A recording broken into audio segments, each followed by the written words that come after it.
Olá, muito boa tarde. O Sem Censura de hoje vai falar sobre depressão, que é a doença considerada o mal do século XXI. O Brasil é o líder na América Latina e é o quinto no mundo. No nosso estúdio, nossos convidados são especialistas no tema.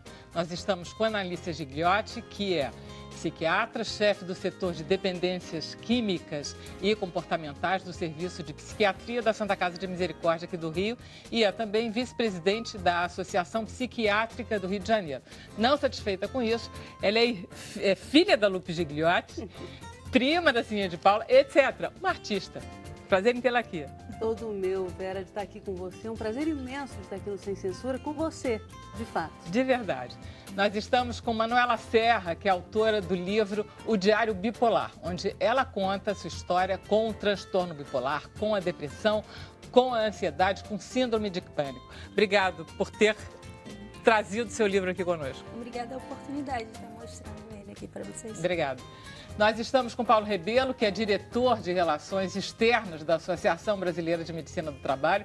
Ele vai conversar conosco sobre os danos da depressão para o mercado de trabalho. Com todos os números, né, Paulo? Sim, eu trouxe a minha cola. Tá bom. E realmente são vários. Tá ótimo. E Viviane Narducci é PhD e mestre em Administração de Empresas, professora e diretora de uma empresa de consultoria em gestão. Vai nos falar como é que as empresas devem, podem e deveriam reagir, não é isso? Com toda certeza. É um prazer estar aqui com vocês. E nós estamos com Camila Abreu, nossa produtora de web, que vai nos explicar, que vai explicar a vocês como é que vocês devem e podem participar do nosso programa. E aí, Camila, como vamos? E aí, Vera, tudo bem? Quem estiver em casa, quiser tirar alguma dúvida sobre esse tema, é só mandar mensagem para as nossas redes sociais. Pode ser pelo Twitter, pelo Facebook, usando a hashtag Sem Censura. Annalícia. Sim, Vamos começar com você, porque eu preciso que você me defina do que a gente vai falar hoje. O que é depressão como doença? É importante definir mesmo, porque depressão tem uma certa confusão, porque depressão pode ser um sentimento, uma síndrome, uma doença. Tá. Você pode dizer assim, hoje eu estou deprimido. Eu fico deprimido quando você me diz isso. Isso é um sentimento, né? Assim, eu me sinto triste. Isso não é uma doença, não é disso que você está falando, Tá. né? Pode ser uma síndrome depressiva, que pode acontecer quando, por exemplo, você toma um corticoide, está tomando por algum motivo você toma uma medicação, um beta-bloqueador, um antihipertensivo, você pode ter uma síndrome depressiva. Ou pode ter uma doença depressão. Tá. Como é que você caracteriza a doença depressão? Toda doença é caracterizada por um conjunto de sinais e sintomas. Quais são? Da depressão. Você se sentir, pelo menos 5 desses sintomas que eu vou dizer para você. Deprimido ou triste a maior parte do dia, quase todos os dias. Ou se sentir com perda de interesse e prazer a maior parte do tempo, em quase todas as coisas. Você ter um sentimento de inutilidade, de que você não é útil para a maioria das coisas. Uma perda da sua autoestima, de sentir que se sentir muito inseguro, perda de peso, perda de apetite ou de peso, uma diminuição do sono, ou insônia, ou sonolência excessiva. Você pode ter um sentimento de culpa excessivo. Então, assim, você fica, ai meu Deus, por que eu não fiz isso que eu devia ter feito? Ou por que eu fiz aquilo que eu não devia ter feito? E todos esses sentimentos podem levar a uma ideia de que seria melhor morrer. E tem poucas pessoas que dizem, que isso, menino? Sai daí, você tá... Tem essa uma que é coisa a questão, meio falsa essa também. que é a grande questão, que é muito injusto, né? Porque nos dias de hoje as pessoas não entendem que isso pode ser uma doença, né? Assim, poxa, você é um cara tão bom, sai dessa, levanta dessa, isso não é nada demais, sai dessa história. E isso é muito injusto, porque muitas das pessoas, hoje em dia, infelizmente, têm preconceito com depressão, preconceito com doença mental. A Associação Brasileira de Psiquiatria criou um termo chamado psicofobia, que seria como um análogo à homofobia, que é crime. Psicofobia é crime, é o que a Associação Brasileira de Psiquiatria está falando. Quer dizer, esse preconceito com doença mental seria uma coisa criminosa, porque faz com que as pessoas acabem se suicidando, acabem morrendo por doença mental. Então, assim, esse clima de preconceito faz com que as pessoas não procurem tratamento. E a pessoa que tem depressão acaba, por ter preconceito com a própria doença, não procurando um psiquiatra. Analice, existe um desequilíbrio neuroquímico? Eu estou pensando nisso, Claro. Porque frequentemente as mulheres, em momentos de desequilíbrio hormonal, tipo depois do parto, antes do parto, antes da menstruação, elas têm uma tendência à depressão. Sim, Não estou inventando nada, né? Nada, nem um pouco. Então, existe um desequilíbrio neuroquímico na depressão? Sempre? Sim, sem dúvida. Na depressão, doença, 100%. No que a gente está falando de depressão, sem sombra de dúvida. Depressão é uma doença do cérebro. Todas as doenças mentais são doenças do cérebro. É por isso que eu digo assim, as pessoas têm preconceito com doença mental, eu digo assim, gente, pelo amor de Deus, quando você está com diabetes, o seu pâncreas está doente. Quando você está com hepatite, o seu fígado está doente. Quando você está com pneumonia, o seu pulmão está doente. Deixa o seu cérebro adoecer um pouquinho, pelo amor de Deus. E trata dele, toma um antidepressivo, pelo amor de Deus. Você não sai de uma depressão, na medida em que ela é um desequilíbrio neuroquímico, sem um antidepressivo. Consegue sair? Em algumas depressões muito leves, você consegue sair. Como algumas pessoas que têm problemas com hipertensão arterial, se esse problema com hipertensão arterial for muito leve, ela consegue sair com dieta e alteração no estilo de vida. Então, assim, o fato de ter uma doença não significa que só com algumas alterações no estilo de vida a pessoa não consiga sair dessa condição patológica. Mas se for uma depressão muito leve, na maior parte das vezes é necessário você tomar uma medicação. E as pessoas fazem isso ou as pessoas reagem ao medicamento também? Elas têm preconceito com o medicamento ou não? Muitas das pessoas têm preconceito. É extremamente comum as pessoas terem preconceito. Regra geral, a grande maioria das pessoas que se trata de depressão se trata com um clínico geral. Não se trata com psiquiatra. Tem preconceito com psiquiatra. Psiquiatra é um bicho que só trata de louco, sabe? Eu aqui sou mulher que trata de louco. A cara doida que eu tenho, eu só trato. Porque psiquiatra é doido também, né? Sabe disso? Em princípio, todos são. Todos são junto doidos. Eu sou louca também. Entendeu? Mas olha só, eu falei das mulheres. Os jovens, hoje em dia, estão sofrendo de depressão? Sim, claro. Os jovens sofrem de depressão tanto quanto adultos. Crianças sofrem de depressão. Tade. Crianças se suicidam. Tade. Jovens se suicidam. O suicídio é um caminho, não dizendo caminho natural, mas ele tem a ver com a depressão, necessariamente? Não necessariamente, mas muitas vezes sim, particularmente com transtorno bipolar. A depressão que é mais ligada... Ai, Manuela! Deixa ela falar que daqui a pouco é minha vez. A Manuela sabe disso. Eu tenho certeza absoluta. Mas... Voltando. A depressão a patologia psiquiátrica mais ligada ao suicídio é, sim, a depressão. Tá. Digo isso sem sombra de dúvida. Particularmente a depressão bipolar. Mas todas as patologias psiquiátricas podem... Não todas, mas particularmente a depressão pode levar a suicídio. Perdão. Tá bom. Eu li uma coisa numa das pesquisas que me deram e eu achei muito boa. Vê se você não gosta.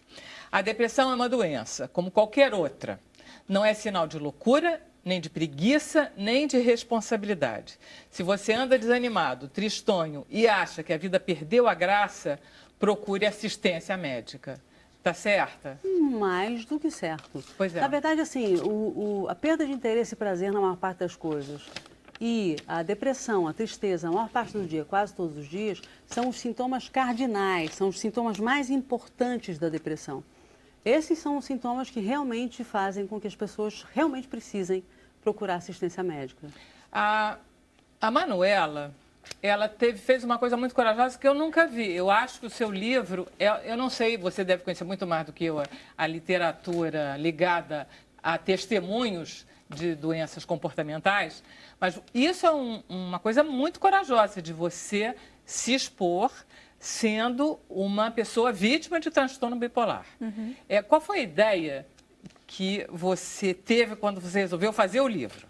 Na verdade, esse livro eu procurei muito em livrarias, em escolas, enfim, em qualquer lugar que me falassem, por exemplo, o que acontece quando a pessoa tem essa porcentagem, esse sintoma, isso, aquilo. Eu não sabia, eu não achava em lugar nenhum uma pessoa que me falasse, olha, você está sentindo, é certo.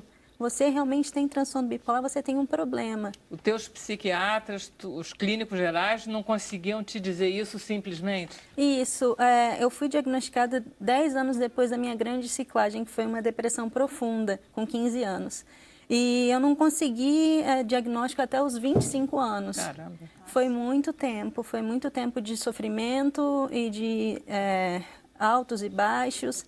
E aí eu não conseguia achar ninguém que falasse isso para mim. Por exemplo, se hoje em dia eu pegasse esse livro, eu ia falar assim, caramba, eu sou bipolar, você está vendo? Eu não sou só depressiva, me dá o remédio certo, sabe? Então é isso que eu queria. Eu quero que as pessoas leiam e se identifiquem, não só os bipolares, mas os familiares. Também é isso que está acontecendo, na verdade, as pessoas que estão lendo, estão fazendo. Porque a partir do livro você começou, inclusive, a fazer palestras. Exatamente.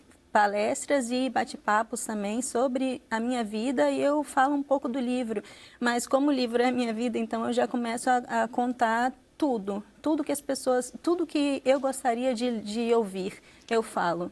Eu achei engraçado, estou procurando agora, não estava querendo até que você lesse o texto em que você diz, eu escrevi esse livro para mim mesma, para quando eu tinha 6 anos. Estou achando que é muito bonitinho, porque não pode ser mais verdadeiro, quer dizer, não pode ser mais, tipo, queria ter tido alguém que me dissesse o que eu estou podendo dizer para os outros. Isso, que eu não estou sozinha, né? Que existem realmente esses sintomas. Isso me leva a uma outra pergunta para a Analice. Esses fenômenos mentais, esses transtornos, eles estouram frequentemente na adolescência? Não necessariamente na adolescência, não. Transtornos mentais em geral, eles podem estourar em qualquer idade, né? Depende do transtorno mental. Por exemplo, demência é um transtorno mental que estoura na senilidade, né? Na vida já na velhice, né? Quer dizer que a gente não está livre de nada nunca, né? Nunca, amiga. Ai, Nunca transtorno mental. Não, lamento. Mas os transtornos mentais, eles podem estourar em qualquer idade, né? Mas o que eu acho importante dizer é que não há faixa etária que livre ninguém de nenhum transtorno mental. Tá. Transtorno obsessivo-compulsivo estoura também na infância. Transtorno bipolar também na infância. Tá. Depressão também na infância. Então, não é por ser criança que está livre desses transtornos mentais que a gente tem na vida adulta, né? Que ela, desde pequenininha... Mas, por exemplo, se ela não tivesse tido nenhum transtorno mental até os 40 anos, poderia estourar de repente? Poderia. Claro, com certeza. Uma pessoa pode ter sua primeira crise depressiva aos 50, com toda certeza. Eles chamam de gatilho, né? Um nome específico. Eventualmente, assim. Exatamente, você pode ter um gatilho que pode ser, por exemplo, o desemprego. Algumas crises vitais, aposentadoria, desemprego, separação. Normalmente, algumas crises vitais podem desencadear isso. Às vezes, o uso de uma medicação pode desencadear isso. Se você tem alguma carga genética que favorece com que você tenha... São distúrbios hereditários ou familiares ou genéticos? São. Depressão é uma doença fortemente hereditária. Por Assim isso é que como a gente conhece muitos suicidas que são filhos de suicidas. Total. É isso, né? Total. O Hemingway, por exemplo. Famílias de suicidas, com certeza. São fortemente hereditários, são doenças fortemente hereditárias. O que não significa que se você tem todos os membros da família deprimidos, que você vá necessariamente ser deprimido. Tá. Não é uma herança de 100%. Tá. Nenhum transtorno mental é uma herança de 100%, como olho azul, por exemplo. Tá. São doenças que são multifatoriais. Então, assim, o ambiente social também influencia. Tudo no comportamento tem um ambiente social que também influencia. Ótimo, vamos chamar o Paulo, então. Porque aí a gente vai entrar numa Paulo. outra coisa, que é o estado atual da arte. Exatamente. De repente, a gente está com números inacreditáveis, Paulo. Quer dizer, a depressão, nesse mundo, né, Camila, tão sociável, a depressão está estourando? Sim, sem dúvida está sendo apontada como uma doença da atualidade, né? E isso aparece por quê? Primeiro porque as pessoas agora estão falando. E Tá, à medida que legal. você tem a oportunidade de falar, um programa como esse teu, que chega às pessoas em todos os cantos desse país, as pessoas de diferentes níveis, de diferentes posições dentro da sociedade. Então, à medida que a gente conversa, eu acho que foi muito importante o que a Annelise falou, esses quadros todos, eles necessitam de uma manutenção para eles serem caracterizados como uma doença. E, além disso, eles têm gradação, desde aqueles casos são mais 50 leves tons de cinza, até, exatamente, os casos mais graves. Né? O suicídio é aquilo que seria, vamos dizer assim, o mais gritante dentro de um quadro. Isso não é a história natural da doença. Então, se por um lado a gente também muitas vezes hipervaloriza, então hoje em dia qualquer coisa, não, tem que ver, tem que dar um tarja preta. Por outro lado, muitas vezes, e isso é mais comum nas famílias, se minimiza o quadro. Então, aparece aquele quadro e diz, não, é o jeito dele mesmo, gosta de ficar isolado, ficar no canto. Então, é importante que não seja hipervalorizado um sintoma que é absolutamente normal. As pessoas hoje em dia, ninguém fica mais triste, né? Fica deprimido. As pessoas perdem os parentes, né? E outro dia, um amigo meu de trabalho, o pai faleceu, no dia seguinte estava trabalhando. Falou, mas você está aqui? Ah, não, porque eu quero vir para cá, que eu quero esquecer. Se eu fico em casa, eu fico lembrando. Eu falo, mas é importante você ter um luto, você ter um momento do sofrimento e de internalizar. Mas eu vou lhe dizer uma coisa, desculpa te interromper, por favor. né? Mas eu acho que a gente tem que ter um certo cuidado, porque eu não acho que esteja havendo um hiperdimensionamento do que é depressão, não. Assim, existe um hipodimensionamento. Eu acho que as pessoas se autodiagnosticam pouco depressão. Algumas pessoas até podem, e é verdade, você tem razão, algumas pessoas ficam querendo se medicar sem precisar. Existe sim esse pessoal que diz assim, eu quero tomar um antidepressivo porque estou de luto. E aí a gente pega e diz assim, não, amigo, isso é luto, vive isso porque você tem que viver isso. E é isso aí. Mas o que na maior parte das vezes acontece é que as pessoas não buscam ajuda. Paulo, você é médico, você é sou médico, mas não é psiquiatra. Não sou psiquiatra. E, na verdade, sou médico do trabalho. Médico do trabalho. Isso. E o que a gente está tentando esclarecer aqui contigo é ver se tem números na medicina do trabalho que já digam isso é um problema, inclusive ligado ao trabalho. Ou seja, com o nível de exigência que os trabalhadores e as empresas têm em relação... Hoje existem fenômenos como burnout, ou seja, a pessoa trabalha tanto que ela entra em estresse absurdo, como um material. Essa depressão pela exigência do mundo moderno, da competição feroz. A gente sabe, Viviane, PhD nisso, ela sabe o quanto pode ser pesado em pessoas bem preparadas e competitivas, o que pode acarretar doenças graves. É esse tipo de número que eu preciso que você me dê. Tá. Os dados da população dizem o seguinte, que de cada 4 ou 5 indivíduos, em algum momento da vida, vai ter um quadro de depressão. Caramba, é gigantesco. Que pode ser uma coisa transitória, como pode ser um quadro que necessita uma intervenção. E eu acho que é isso que a Annelise quis chamar a atenção, esses indivíduos, muitas vezes, não são diagnosticados e adequadamente tratados. Tá? Com relação ao trabalho, o mundo do trabalho faz parte do nosso mundo e no qual a gente passa uma grande parte do nosso dia. Esse momento atual, e aqui no Brasil, a gente tem uma situação que é uma situação de crise, em que as pessoas estão se sentindo ameaçadas, porque quem foi despedido não consegue um emprego. E aquele que ainda está trabalhando sente ameaçado de perder esse emprego.